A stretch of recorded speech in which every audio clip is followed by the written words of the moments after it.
সন্দেশখালীর শাহজাহানের ডেরায় আবারও অস্ত্র উদ্ধার হয়েছে। হ্যাঁ, এই প্রথমবার নয়, এর আগেও অস্ত্র উদ্ধার হয়েছে, এবারও অস্ত্র উদ্ধার করেছে এসটিএফ। সন্দেশখালীর নাজার থেকে কিভাবে এসটিএফ অস্ত্র পেল, অনুপম রয়েছে আমার সঙ্গে। অনুপম, কিভাবে পাওয়া গেল, কিভাবে উদ্ধার হলো অস্ত্র?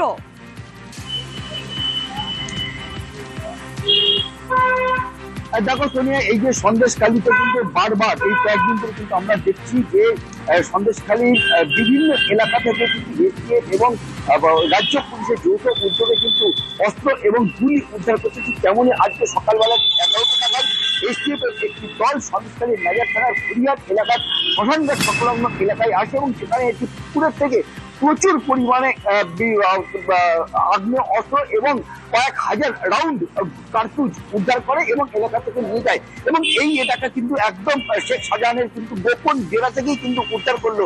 এইসব এলাকা থেকে কিন্তু শেখ শাহজাহানের কিন্তু একচ্ছত্র অধিপতি ছিল এবং এইসব যেসব আগ্নেয়াস্ত্র থেকে শুরু করে গুলি যা উদ্ধার করছে সবটাই কিন্তু শেখ শাহজাহান এবং শেখ শাহজাহানের ঘনিষ্ঠরা। শেখ শাহজাহান এলাকার মানুষের কিন্তু পরিষ্কার যেটা দাবি করছে যে শেখ শাহজাহান রয়েছে জেলে, কিন্তু শেখ শাহজাহান জেলের ভেতরে বসে এখন কিন্তু তার নেটওয়ার্ক চালিয়ে যাচ্ছে। এই যে এত বিপুল পরিমাণে প্রত্যক্ষদর্শীরা কি বলছে দেখি।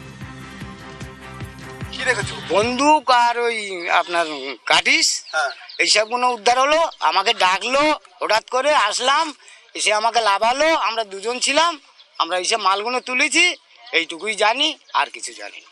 ওইসব বন্দুক টন্দুক তুলে দিলাম, স্যাররা খুললো, খুলতে সবকিছু দেখা গেল। কি দেখতে পেলে? ওই বন্দুক, দানা। হঠাৎ কারণে যদি এরকম হয়ে থাকে আমরা আতঙ্কে থাকবো না?